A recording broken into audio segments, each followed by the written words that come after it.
Hey gang, I'm Nikki LaCroce, and you're listening to Who the Fuck? A show that explores the power of human connection and the profound resilience of the human spirit through compassionate conversations that help you better understand yourself so you can live with the sense of peace, purpose, and joy that you deserve. Each episode offers a safe space for guests to share intimate details of their personal journey and lessons learned along the way as we all seek to answer life's most important question. Who the fuck am I?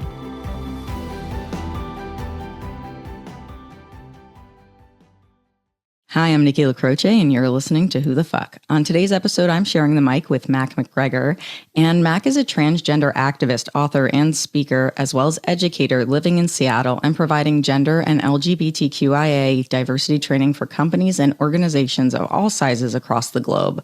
Mac also co-founded Positive Masculinity, a nonprofit that works to dismantle toxic masculinity and helps masculine folks work to create a healthier model of masculinity for all people.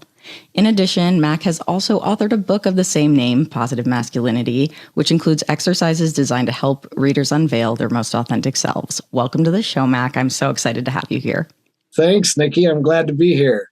Yeah, so I'm really just looking forward to this conversation. I have been since our last call. I feel like you create such a seamless discussion and easy environment to ask questions that I think a lot of us want to understand the answers to, but don't know if it is, I want to say safe to ask, but I don't mean safe in the conventional way. I think we fear judgment. I think we fear sounding ignorant.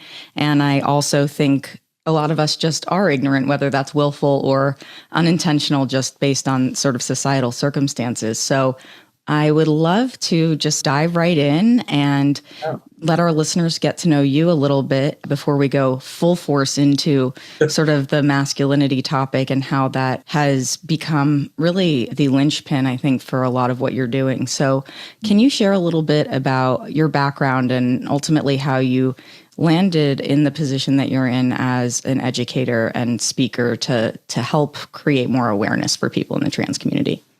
Sure. I have been teaching since I was 16 years old. Actually, I could probably count before that, but it was in martial arts because I started the martial arts at 6 years old.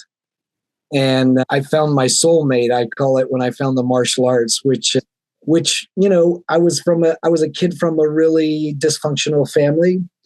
And so the dojo, which is the place you train in the martial arts school, became the healthy place for me to be and my healthy family.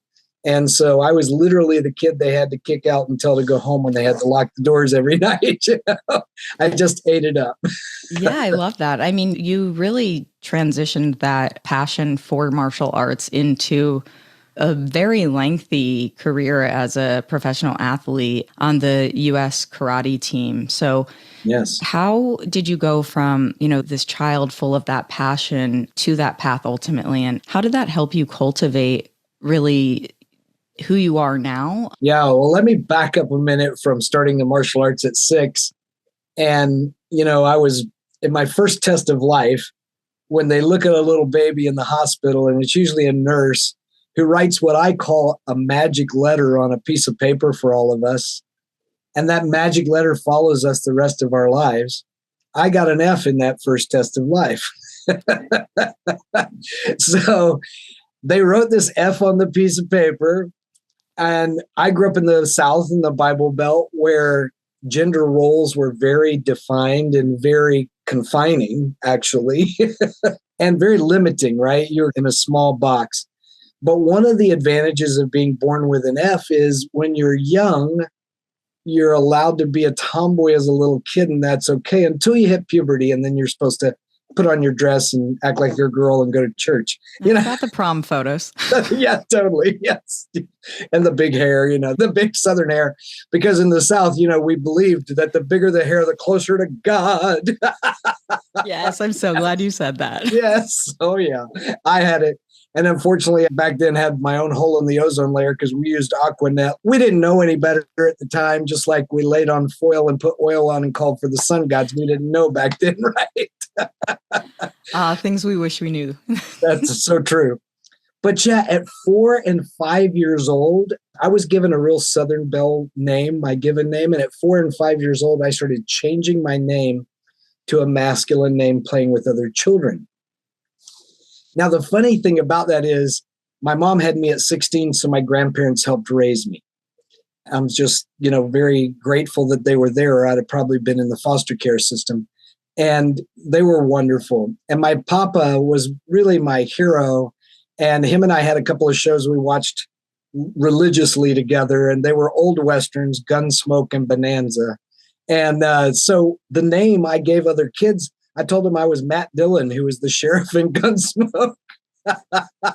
Because I ran around with little 6-shooters and a little cowboy hat and a little sheriff's badge, That's too funny. Yeah. And so my grandparents actually thought it was adorable when kids would come knock on the door and ask if Matt Dillon could come out and play. So I didn't know how else to express what I was feeling inside. I knew I didn't fit the mold of what they were telling me. I knew that every time my grandmother tried to put a little frilly dress on me and the little frilly socks that you bend down and the little, patent leather shoes, that I was just, I loved my Nana, but I fought her on that, right? That was the thing. I fought my mom on those things as well. She did tell me that when I was going to make my first communion, if they had a pantsuit, she would have gotten it for me. And I was like, that should have been your first sign, Yes. Don't act all surprised when I come out to you when you told me that. Yeah, exactly. Right. Yeah. Yeah. So the word transgender wasn't even around yet, first of all. And I had zero exposure to the LGBTQ plus right. in my Bible Belt, little Southern Baptist world, right? Small town Southern Baptist world, right? Definitely. And also, I think a lot of people fail to really remember is that the internet is so new in terms of the proliferation of information. So even if you had wanted to know things and would have been able to get the exposure to them, it never would have been what's available today. So it really, I think, is important to acknowledge that even in what is, in the grand scheme of history, not very much time, so much has changed for people in the LGBTQ community for how we are able to access information and how we're able to expand our knowledge to certain topics, because part of it's just the access in general. And then there's the additional, like, how deep can you go on a topic and be informed in a way that's actually, factual, honestly. Right. And the internet gives you an ability to find community, even if you're in a small town. Totally. Right. And I didn't have that. None of us had computers. I was born in the 60s. We did not have that then at all.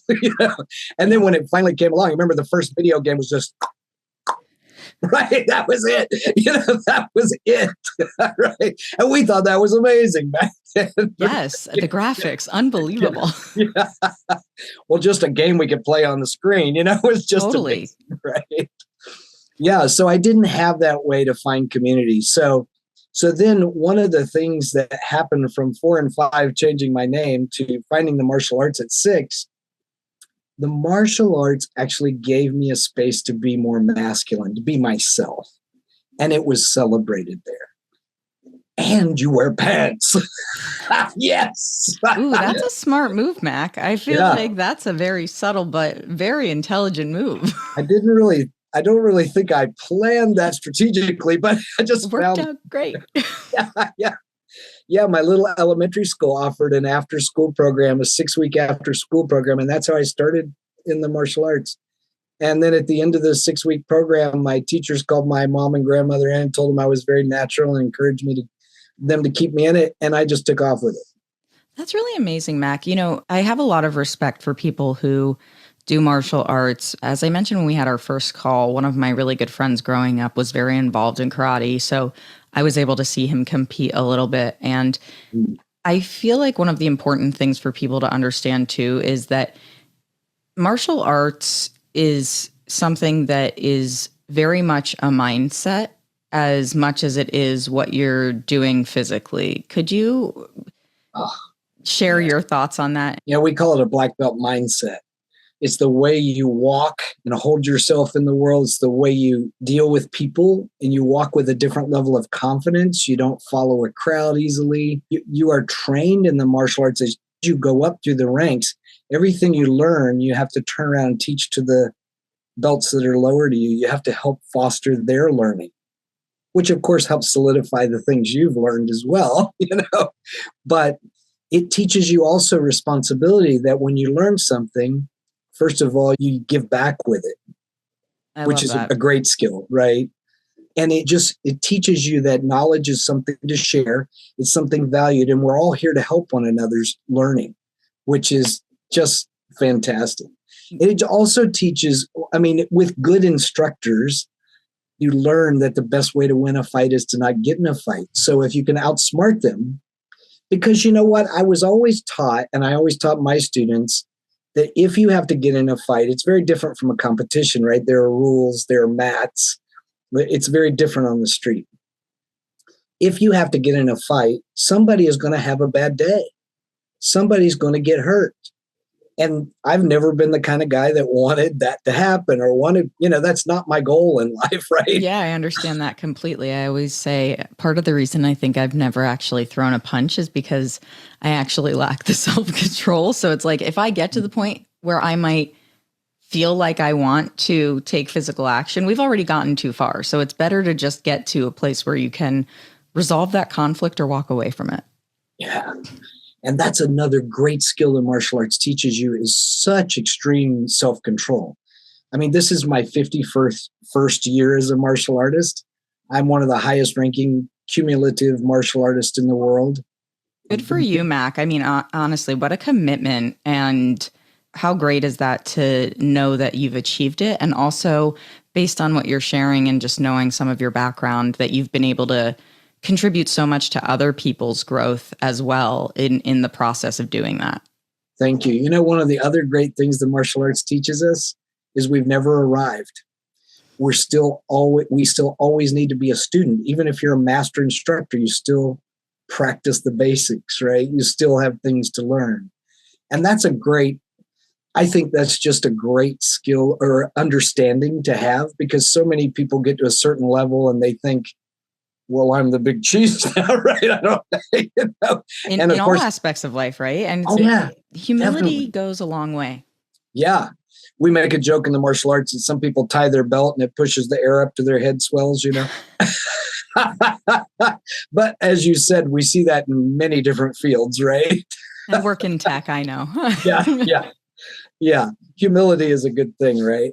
Yes. And knowing that I can take care of myself, as you said, is not, that's a great thing to know and to have the confidence in. But I would say the best thing that I ever gained from my years in the martial arts is the relationships. When you train with people for that long and you have sweat together and you have bled together and you have overcome obstacles together, you've seen each other's families, you've seen babies be born, marriages, people die, you've gone through all these things with people you've trained with for that many years. So it's like a huge extended family. It's just, it's amazing. Yeah, definitely. And I can understand that because I grew up playing sports. So you really, when you connect with people, and I know all sports teams or athletic endeavors aren't like that, right? It really requires a sense of camaraderie to be built among those people, and that you're in a community that fosters that for the group who's competing together, whether that's something that's more of an individualized sport like karate, but you're training together, or it's an actual collection of people who are on a field or court at the same time. It's a matter of really understanding each other and the circumstance and sharing in that together. And of course, it's always really validating when you come home with a win.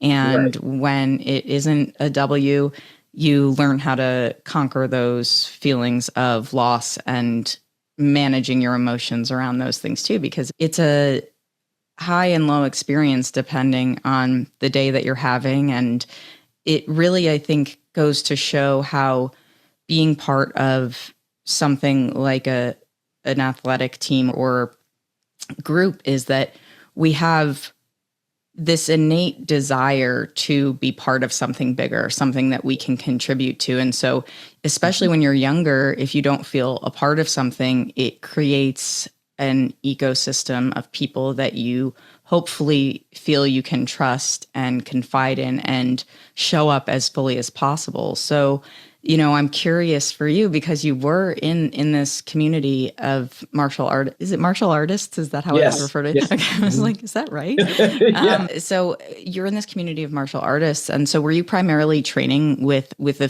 female group for the duration of that, or was it co-ed? Yeah, the dojo I came up in was mostly guys. I want to say it was like an old boxing gym in a way. It was that kind of atmosphere, right? Okay. Yeah. And I mean, so I got some male socialization, because these guys, they didn't act any different for the handful of us that were female that were around. Yeah, they burped out loud and did all the things guys do, all that stuff. They were just, it was like an old guy's gym and they weren't going to change their ways. Well, so that raises an interesting question for me, considering the nature of your organization and the concept of positive masculinity. Do you feel like at that young age that you were being exposed to and aware that you were potentially being exposed to toxic masculinity, particularly as a young female in a male dominated environment? Yeah, I definitely was aware of it at some points. Like within the dojo I came up in, the guys were good guys. I mean, burping out loud is not toxic, right? I mean, well, it may be toxic to the atmosphere, depending on what they ate, but they were good guys. They were good hearted guys. But in competition as a young person, I was winning my belt rank division all the way up till I got my black belt.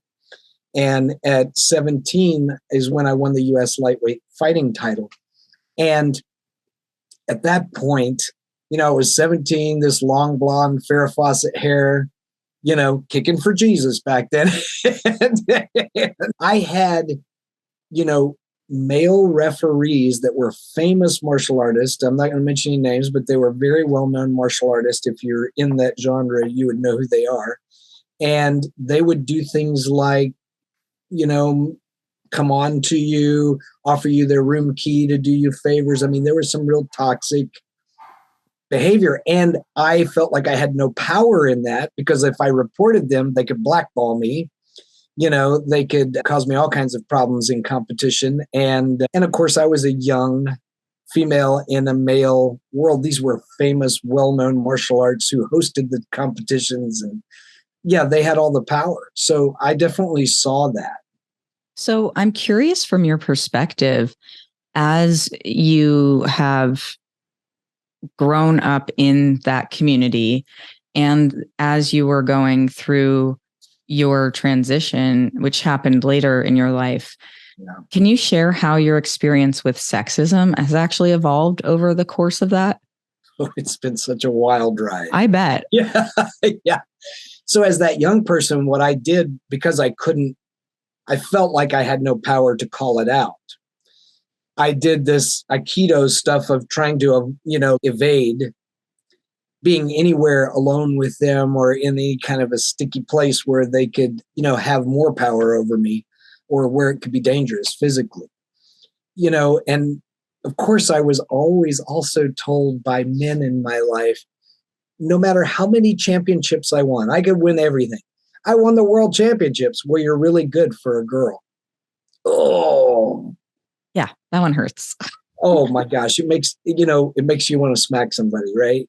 I mean, but people use those qualifying statements for all kinds of people. You're really good for a heavy kid. You're really good for a skinny kid. You're really good, whatever, Mm-hmm. short kid. You could go on and on. Or even, to your point, I even just think about, oh, they're really emotionally aware for a man. There's things that I feel like so often it's easy as a female to hear, like, you're so this for a female, you're so that for a female. But, I am guilty of it at the same point in time. And I mention that not to insult men, but because it's the reality. It genuinely, I think we get into this really conditioned sense of what those expectations are, and to the point where we don't really even think about the fact that we're really being biased. It's those embedded biases that we have that we perpetuate almost unintentionally. Yeah. Oh, for sure. I heard a lady do this the other night on a TV show. A guy said something and he apologized for something, and she went, "Oh, a man who apologizes?" She just that was just like you're talking about, right? Yeah. It goes every which way. Right. Exactly. And so I dealt with that, and then I owned my own commercial dojo for 25 years. And of course, as a small business owner I was like I think there were only 2 female-owned dojos in the United States at the time. The others that had a female co-owner were married, and their husband was also the owner and ran the dojo. So, oh, wow. So to run it by myself was a really rare thing.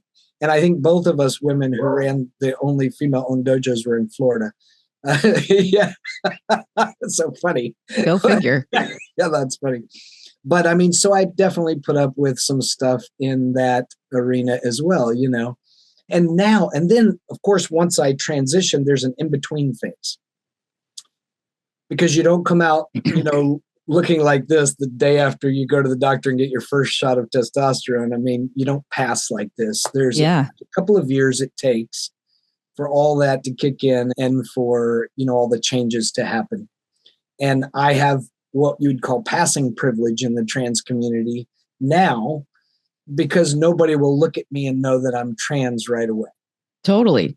And that's the luck of 2 things. One is your genetic makeup, which is the roll of the dice. None of us had any choice in that, right? We just got what we got, And my size is of average, I don't look too small to be a guy or too small boned. I just happen to be, have the genetics that fit well. And then it's also having access to good medical care, which I'm privileged enough to have. And so those 2 things together, after a couple of years, you pass. But in that in-between time, that's another interesting study of human behavior, because people are extremely uncomfortable when they don't know which box to put you in. It's interesting that you say that. And I hadn't really considered this until this moment as we're talking about it. My wife and I did our first TikTok live the other night, and the amount of people that thought I was a trans man surprised me. And I can't say it necessarily should. I look like the lesbian that I am. And I'm like totally fine with that. It took me a while to get to a place where I could own that and just be okay with it. And I said to my partner, it's interesting because I'm not offended by it. What I realize is that it pokes at a childhood wound that I have from being bullied when I was little and being told I looked like a boy. It's like, I'm not offended if somebody thinks I'm trans. It doesn't say anything about me that people think that, but it's like my inner child is, oh my God, people can't tell, And so I know it's not the same. I'm certainly not trying to create a perception of an experience that I don't have, but the closest I can get to relating to it is that sense of, okay, I have to defend my gender. Yeah. Or defend my identity, I should say. Right. Yeah. I mean, it is a similar feel, it certainly is. But watching how uncomfortable people are when they don't know which of the binary categories to put you in is such an interesting study, because they hem-haw around and you can see the wheels turning and the smoke coming out. What's it going to be? What's it going to be? Right. And, actually, I read a couple of the articles that you wrote for the Huffington Post, and you shared something that I presume a lot of listeners, including myself, haven't historically been taught or aware of. And so you wrote, many transgender men, unlike transgender females, do not choose to change the appearance of their genitals, which creates a life of constant explaining and limitations. You are a man with a vagina. And I pulled that quote because it really makes sense. And I would say that I probably would have assumed that would be the case, but I also feel it's a lot like asking lesbians, how do you have sex? And you're like, it's not like, why are you asking that? And so it feels invasive to ask a transgender person about their transition. And especially the specifics of it, without them being the one to prompt the conversation. And so as an educator, I thought it might maybe not feel as taboo to you, but I was curious what your thoughts were on how to have those conversations so people who aren't educated can be, and that we as a group who are not part of that community can be more empathetic and understanding and curious rather than judgmental. Yeah, great question. Well, first, let me address the reason that a lot of female to male trans folks do not have bottom surgery. The surgeries are not that successful. They've gotten a little better in the last few years, but they tell you there's an 80% chance, for instance, you won't be able to have sexual pleasure. There's a lot. It's a big gamble. Well, that is a big gamble. And my wife and I have a wonderful sex life and don't want that to change. So I was like, why would I do that? Right? Valid. Yeah. When you have somebody who loves you as you are and you have a, great sex life with them, why would you change that? Yeah. I don't have a problem with that. But I'm also a trans person who I viewed my body differently than a lot of trans people, because gender dysphoria is a diagnosis that a lot of trans people get, which means you don't feel your body matches who you are. And in fact, some trans people hate their bodies so much it causes them all kinds of depression. They can't even look at themselves. So, of course, if you hate your body that much, it's hard for you to be embodied to have a good relationship, intimate relationship with anyone, right? Definitely. I even just knowing my own body image issues growing up as a teenage female and into my 20s still, let's be honest, does it ever fully go away? I don't know. But the point being that when you don't feel secure in your own self, it's hard to even project the confidence to make intimacy feel connected. Well, yeah, because you have to be embodied to have healthy sex with someone, right? You have to actually be embodied. And so me as an athlete, my body was always a fine-tuned machine for me. It gave me a lot of opportunities and privilege. It allowed me to travel the world. So even though there were things I wanted to change about my body, I had a lot of respect for this machine I was given to walk this ride of life in, because it's done a lot of great things for me, right? You've made it count, Mac. I have no doubt about that. Yeah. And so I didn't have the same, basically detest for my body that a lot of trans people did. And so that helped me as well be able to walk that journey. Now, there are definitely things you shouldn't walk up and ask a trans or genderqueer or intersex person in public at a restaurant. If you wouldn't ask anyone else, I've had people literally walk up to me in public, very public places, and ask me if I got my cock yet. I'll be flat out honest. People are really awkward about how they ask these questions. Yes. I had an 80-year-old lady ask me that at the Symphony Hall here in Seattle. Yes, when I was singing with the Seattle Men's Chorus. So, it's just so funny how awkward people are, but the curiosity is there. And so as an educator, I speak to college groups all the time. And, I say, this is your opportunity to ask anything. I love that. That's such an incredible opportunity too for people, Mac, because opening the conversation is one of the most difficult things for people in general. It doesn't even matter what the topic is, honestly, but right. Especially ones that are really sensitive. And having people who you can not only have that conversation with, but feel that you are safe to not be judged on either side of the conversation is really important, because it is very much about that human connection. And to be tactful, to be respectful, to be, as I said, empathetic requires both parties to be open-minded about that conversation and both parties to understand that they don't know what they don't know. Right. And it's something that, getting back to humility, it's like being able to be humble enough to know that you don't know things, or to be humble enough to explain to somebody who doesn't know that, like, they don't need to be condemned for not knowing if there was no other way for them to have that information. Oh, for sure. Yeah. So I'm an open book about that stuff. And I think, of course, it's interesting. And of course, people are curious, right? But nowadays you can go on YouTube and you can see the surgeries. I mean, you can literally watch the surgeries be done, the sex change operation. I can't even watch like fake things on TV without going like this. So I definitely am not going to be YouTubing that later, but I will take your word for it. Yeah. So, I mean, there is information out there, right? And one of the things I would say as far as asking these type of personal questions is not everyone that is transgender, genderqueer, or intersex has been called to be an educator. And they don't feel they should have to educate everyone. And then it's all white people think that every Black person they know should educate them on race. No, we should do our homework.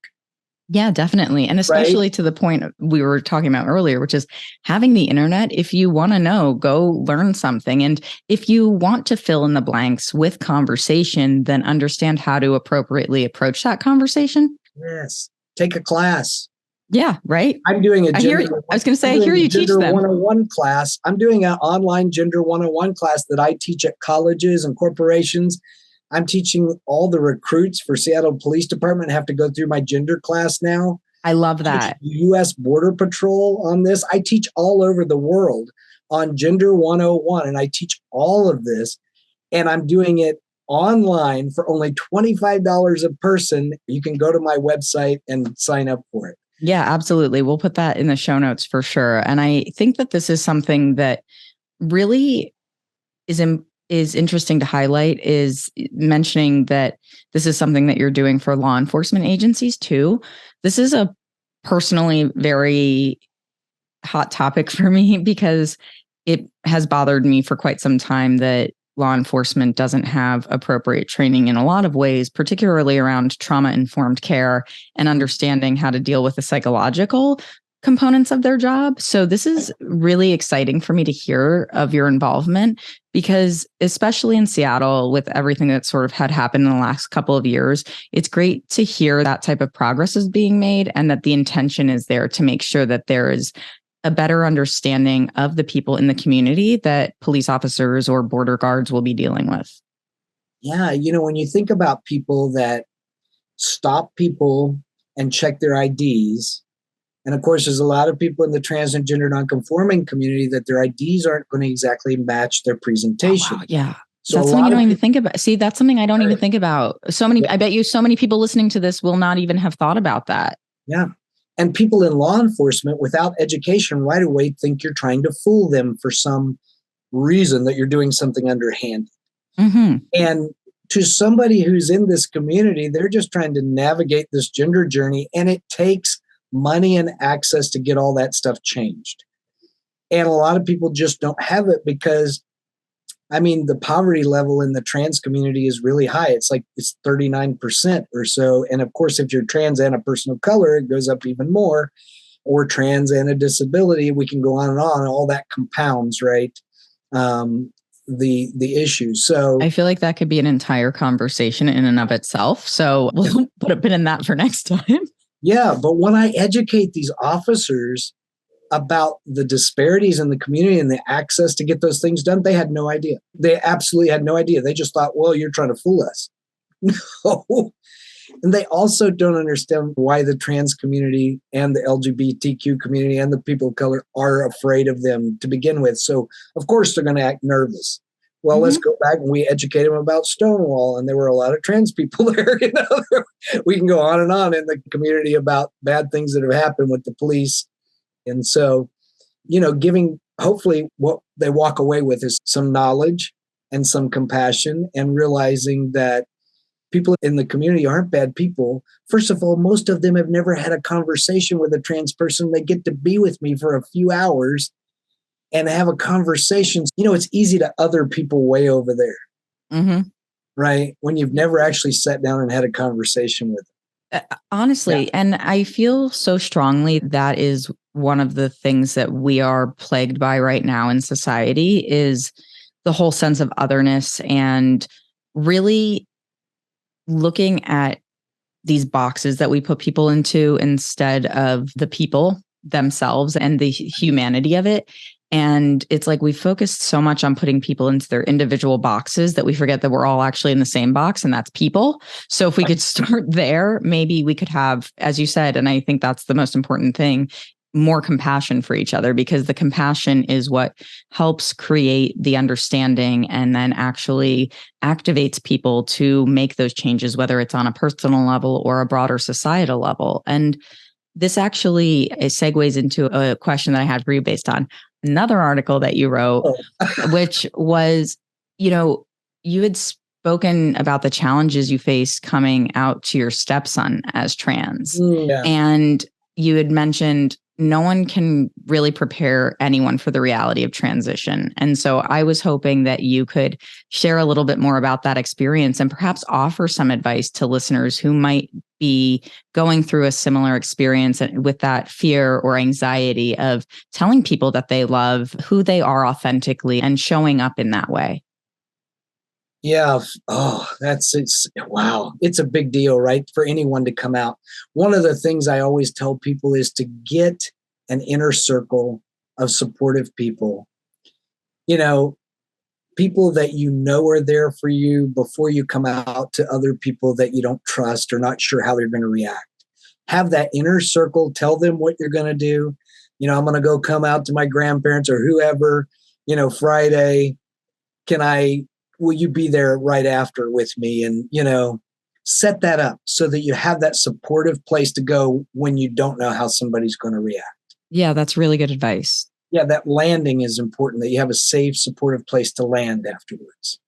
Yeah, that's a really eloquent way of putting it. I appreciate that. And making sure that you, regardless of what the response is from those people, that you still feel like you can have that space to emote about it, whether that's joy, sadness, or any emotion in between. I agree. Yeah, totally. You need that space, and just knowing you have that place to go afterwards to be with those people that are there for you. It just even changes the way you feel about walking in the door to do it, right? Yeah, totally. So with your experience, so you and your wife have been married, I think, for quite some time now from what I had read. We've been together 9 years. Okay, nice. Yeah. And so this was a relatively recent moment that you had with your stepson in the past few years. Yeah. Yeah, he was in school. And it's really interesting. Actually, I ran for office in Seattle. I ran for Seattle City Council. I did see that. And you know what? I was trying to remember because it was in 2017, right? Yes. Mm-hmm. That was the year I moved to Seattle. I don't think I was voting in Seattle yet. So, but I was like, did I vote for Mac? That would be cool. I was the first trans person to ever make it onto a ballot in Washington State. So it was a big deal. And in that election, there was me and a gay Muslim man that ran, and we both got death threats, even in liberal Seattle. So just so you know, but before I announced my running for office, I was already a city commissioner and very involved in the political world here. My wife and I thought, well, we better talk to him about this because, right. Well, by being in your life, it becomes part of his life. Oh, gosh, totally. And it's going to be a big talk being the first. It was about that. I always got asked about that, and does identity politics matter? Well, yes, it matters when you never see any representation of yourself in a field. It matters. Yeah, absolutely. Yeah. So we talked to him, and the interesting thing was kids, they give you a lot of hope nowadays. At least kids here. I don't, so much know about kids back in the South still. But kids here for sure, they're like, oh, that's interesting. And what my stepson said at the time, he was like, well, that explains a few things. Yeah, I thought I saw like some, he put a few things together that he had seen that he was like before. And then it was interesting, some of the questions he would come up afterwards. And later he'd come up and goes, does that mean you don't have a prostate? And I was going, yeah, that means I don't have a prostate. I mean, it's interesting, some of the questions. He was a teenager, right? Yeah. These things come out. I mean, now he's moved out of the house and on his own. But, it interesting all the different things that would go through his mind. But he really didn't care. I mean, he had some curiosity about a few things, but the kids he goes to school with, and then we talked to him about me running for office, that he should probably tell his friends before maybe The news does. their parents have it on the news or have it on the paper or whatever, and they find out, without him saying anything. He said, okay. So we asked him in a couple of days, what do you think? We actually talked about making a plan for him to tell his friends. A couple of days later, we said we'd talk about it again. And he said, oh, I already told him. And they were like, well, that's interesting. Want to go get a burger? They were just like, whatever, Yeah, I mean, you said it earlier. We have to give some credit to this generation, right? There is a sense of openness and awareness that a lot of the construct that has been developed historically doesn't necessarily align to where we are right now as a society. Right. And yes, to the note that you just made around, maybe that's not true in all places, but right. I think at a generational level, there is something profoundly different for people who are growing up in this day and age, probably in large part due to the proliferation of information and the sense of community that people can cultivate online through different mediums changes the way we interact with each other. Now, granted, there are echo chambers. There are people who are batshit crazy. Right. That exists everywhere. There's no stopping it. But there is a place for people more now than there ever was before. And I love that your family was able to have such what sounds like a really seamless experience with that, especially at a point in time for you where what you were doing with your career and politically speaking was really monumental. And also just the weight of doing that in general, to not have to carry the weight of something emotionally within your family that would have maybe disrupted your ability to really put all of your energy into that. Yeah, definitely. I think it helps that my wife and her parents, my wife was raised by hippies. So, I mean, they just never had any problem with me being trans. They were like, be who you are, man. It's all good. They're very open, folks. So she wasn't raised in a religious background or a confining background like that. And I think that helped a lot. Definitely. May I ask how long ago you began your transition, I guess? 2009. Okay. So, I mean, it's like 12, 13 years ago almost. Yeah. So do you feel a sense of total acceptance now identifying as male, or do you still find yourself unlearning some of the feminine mentalities that you were predisposed to prior to your transition? Because that's a long time to live with a lot of societal pressure that's telling you are female and that this is the world that you're living in and how you're treated as a female versus being a passing cis white male or cis passing. Is that well, I am cis passing, but I wave the flag high. So, which I appreciate. Yes. And my wife, she's queer too. She's been bisexual and out since she was very young. So, we laugh that some people look at us and think we're this like cis straight couple, and it irritates us actually. Now, of course, if we go to dinner and, Metter, Georgia or somewhere, we might feel safer. But we don't really like being perceived. That's totally fair, because it sort of undermines what you've sought for yourself in your authenticity, being able to really be exposed to people in the way that you've desired for so long. So I totally get that. And hopefully it didn't come off as offensive when I made that statement. I just mean from a high level, right? Theoretically, you look like you've got all the privilege in the world. Right. Yeah. Until I'll tell you a story. I was teaching gender then we'll get back to your formal question.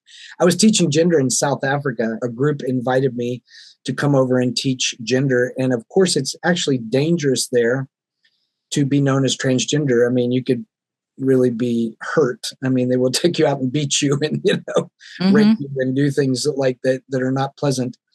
And they advertised the Gender Sensei is coming, which is my nickname because a friend gave it to me from marrying my history in the martial arts with me teaching gender. And it was so interesting that I taught for 2.5 hours to this group about Gender 101 and let them ask a million questions.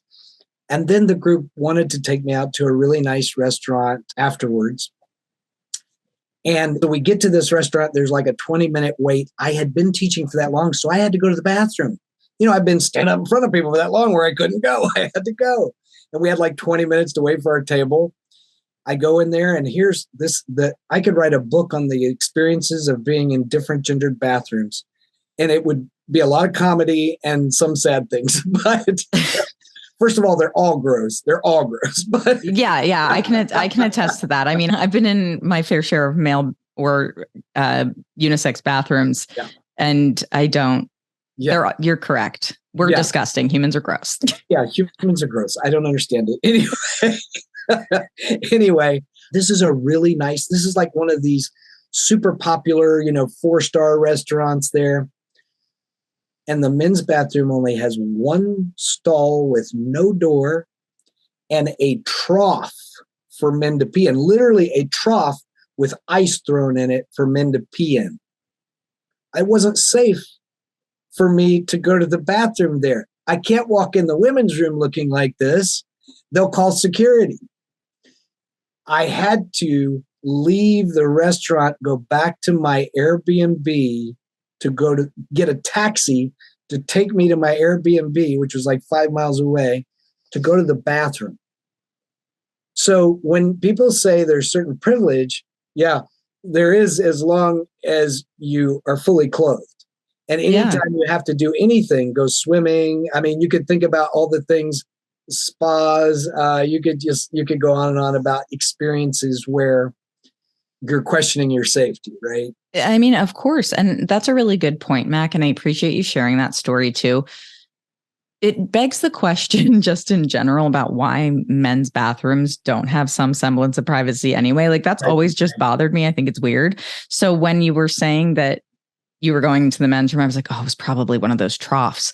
And so it's totally like, ew, first of all. And second of all, the fact that you have to consider that, and that you were lucky that you were in a scenario where you could get to somewhere where you were able to manage to depart from this situation and come back. But it's like, just to live in that sense of it's not safe to be in your body in certain places or around certain people, it really is unnerving. And I imagine it's like you can only prepare so much, right? You don't know every single situation you're walking into and how you're going to have to manage it. So it's being a little hyper vigilant almost, I imagine, because you're trying to be mindful of like situations that could unfold before they unfold.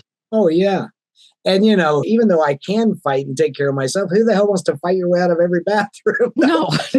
Yeah, exactly. And I think that's just something that it's like, what are these seemingly small moments in people's lives have a really significant impact on the day-to-day quality of life when you're dealing with these mental gymnastics as you're trying to navigate the environment that you're in and the people around you and what their perspectives might be. Because even just coming out as gay, 15, oh my God, no, longer than that. Oh my God, 18 years ago. I don't know how old I am.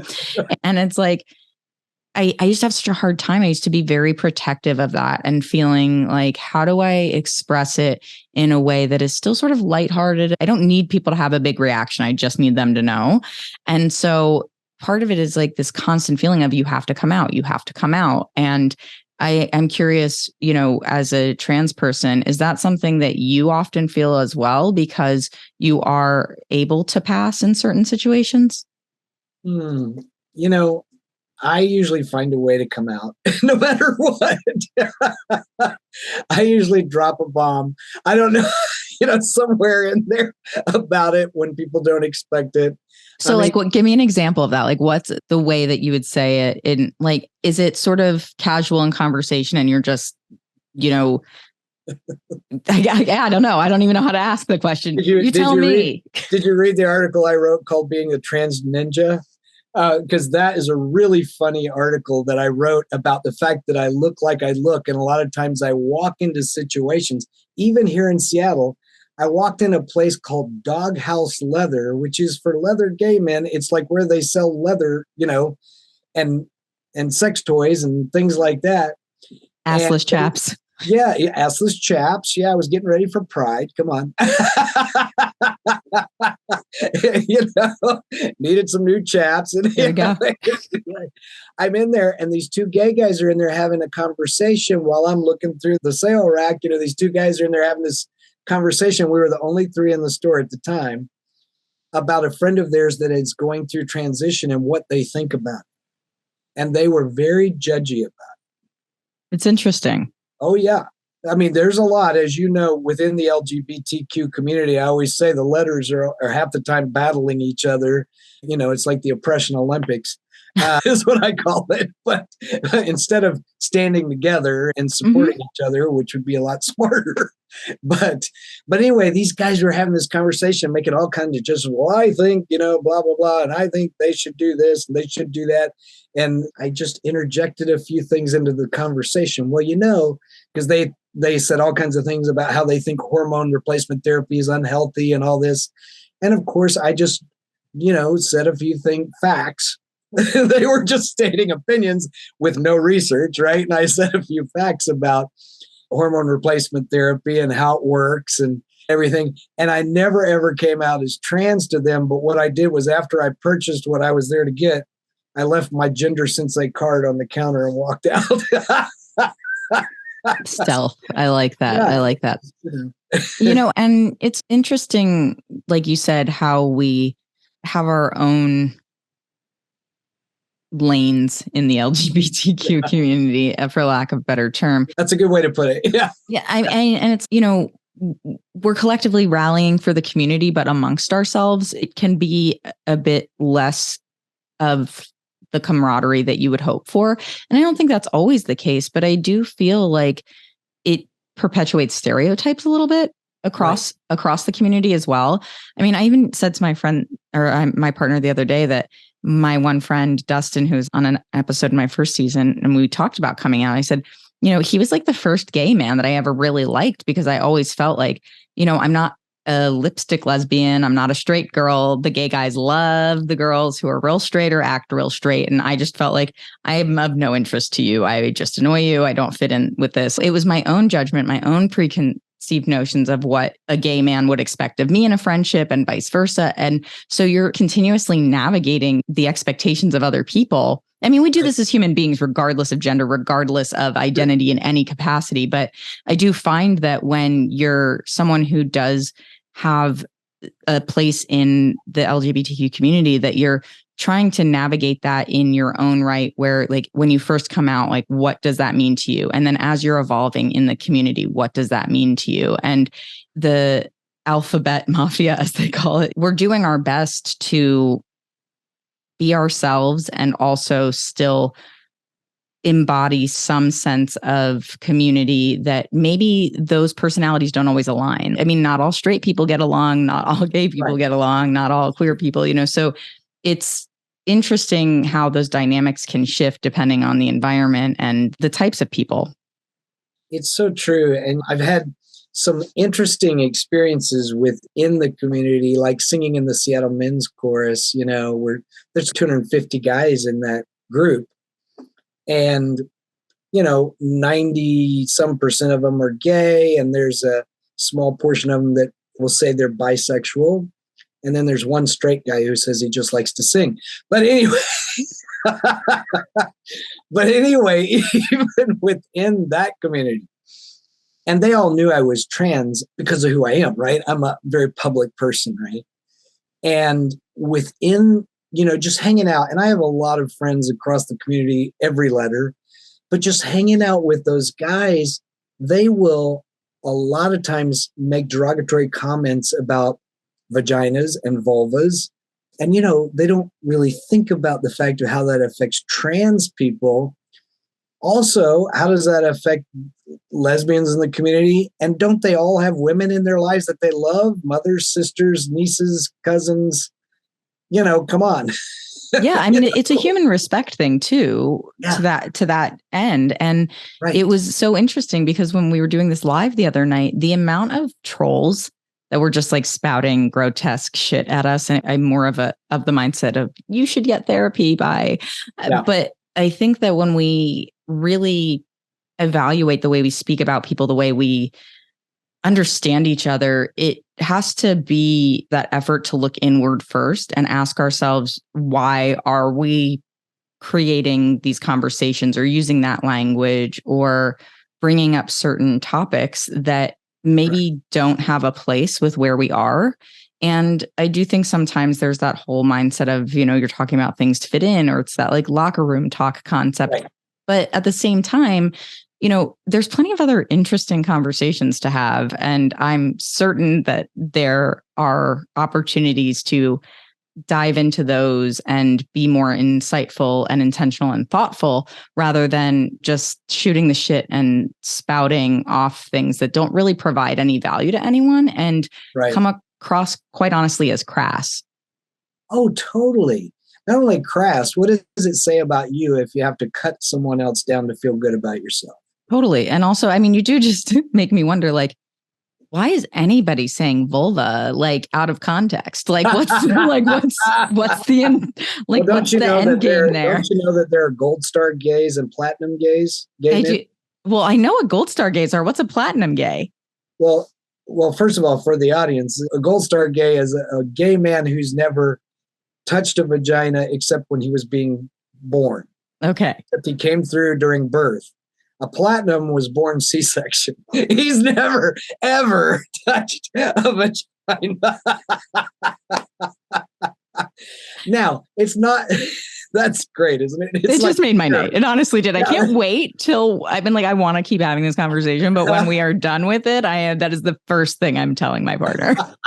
But it's not that we haven't heard lesbians ditch penises, and we need to just stop doing that. Mm-hmm. For sure. Well, and it even gets to just language overall, calling people pussies or whatever. Right. It's okay, then call a man a scrotum. That's weaker than a pussy. Give me a break. Right. That Betty White quote, right? Yeah. Pussies are tough. They take a pounding. I love it. I'm so glad you quoted Betty White too. What a gem of a human, both of you. Yes. You and Betty White right up there.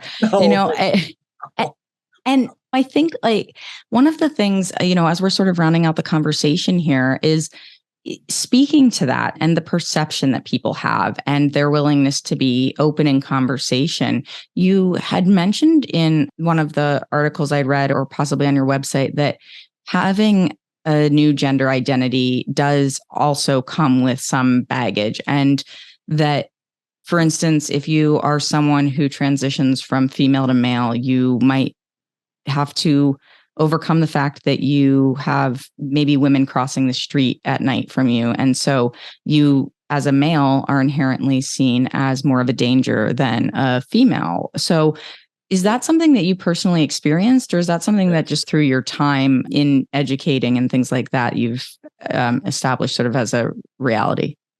No, that's been personal experience that no one prepared me for. One of the other things when you said about coming out, I always recommend to people is to talk to somebody who's already done it and get some mentoring basically about from different folks that have done it. But it's the same thing in the trans community. I think especially, young trans people or people that are new to transition need to talk to some of us that have been through it, because there's so much that you wouldn't expect. That's one of the things I wish somebody would have told me. I did seek out mentorship and went to some trans support groups early on. And it's something that no one talked about. The fact that I've experienced sexism in 3 categories, that the female part when I walked the first 42 years of my life, and then that in-between section. And then on the other side, there are things like I've spent my life teaching self-defense, teaching women and children how to protect themselves. I've taught in women's shelters, women's prisons. I've taught all over the world to help empower women. And then the first time, walking in the evening and I see a woman walking alone who takes one look at this bearded guy and crosses the street, it hit me in the heart, like an arrow, like a ton of bricks. And I realize I've taught self-defense. I teach women to be careful because men are actually the number one predator to women. We just have to, I know the facts. I know the facts as well. This is something that I'm well versed in. It's terrifying as a female to live with that overarching concern, because you don't want to be somebody that is avoidant or disengaged. Yeah. But you also have to just inherently be more aware. Yeah. More aware. And I know that woman doesn't know my story, and she doesn't know that I'd be the guy that would defend her. I'd be the guy Totally. If anything, she'd be like, here, let's link arms. I would like to walk with you. Exactly. Yeah, exactly.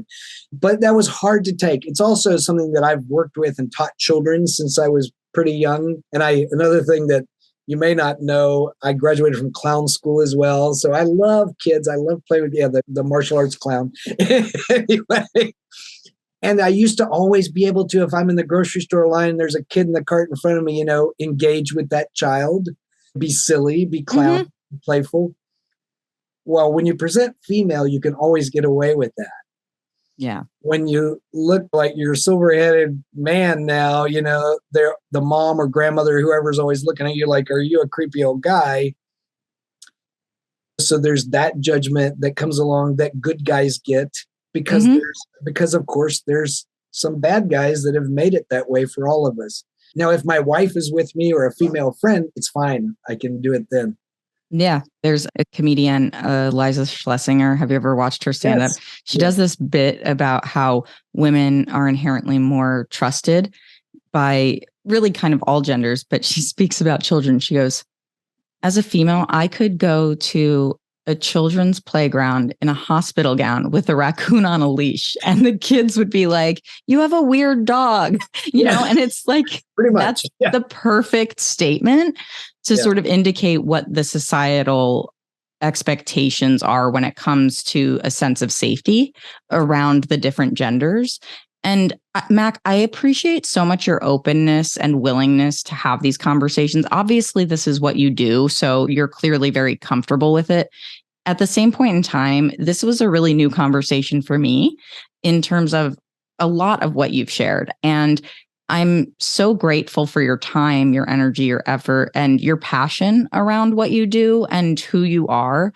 You showing up fully really, to use the term, embodies what it means to be authentic. And I value this conversation and your story and your energy that you're putting forth into the world and the community so much. And I'm very excited for our listeners to hear this. And I really look forward to meeting up with you in Seattle or Vancouver at some point. For sure.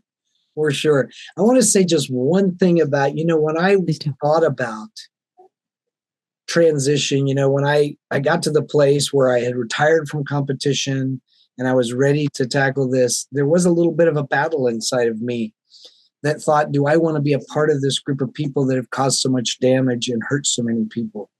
Because I knew the statistics and I'd experienced the sexism myself. And I heard my grandfather's voice in the back of my head. He had passed away. But my grandfather taught me many wonderful lessons of life. When we would go fishing, we would solve world problems together. And one of the things he taught me was, if you want to create change, you have to do it from within. You can't stand outside of a group and point your finger at them and say, I hope they change. You got to get in there and get involved. And he was that kind of a guy. And that was a very valuable lesson. And that was what told me what we really need is more good guys in the world, speaking out and standing up and doing the right thing. So that gave me the green light to be who I am.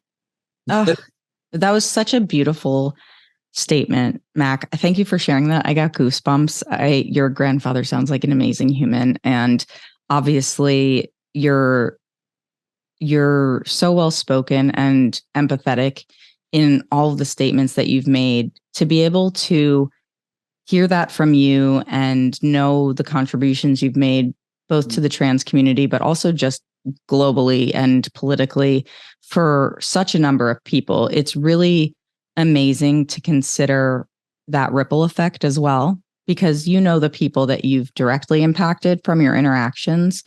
Yeah.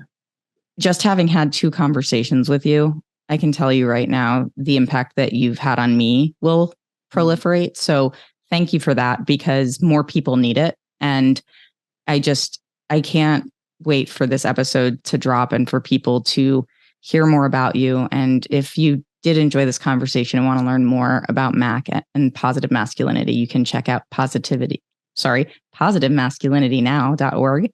And there's a wealth of resources, services, and insights offered by Mac and his team. So there you go. And definitely check out his book. I've got to get it onto my shelf. I really look forward to checking that out. And hopefully we'll be able to discuss in person one of these days. And let me just say that my book, in the end of most chapters, have worksheets for you to actually walk through the socialization you've had around gender and sexuality. Oh, I love it. And I'm in the studio right now recording the audiobook. Yes. Perfect. Well, definitely let me know when that's out, but I will be grabbing a copy of the book as well. I'm excited to read it and to also learn from the exercises that you have in there. It's something that is definitely going to expand my knowledge, and by way of my need to tell people that they need to improve their lives, they will also be hearing about your book. So thank you so much again, Mac. I really appreciate you. And I'm just so thankful that we were able to connect and share this episode together. Thanks for listening to Who the Fuck. And if you like what you hear, share the show with your friends, family, coworkers, or anyone else you think needs a healthy dose of introspection and raw authenticity. Feel free to rate and review wherever you get your podcasts. It's always appreciated. And you can also visit whothefck.com to check out more content.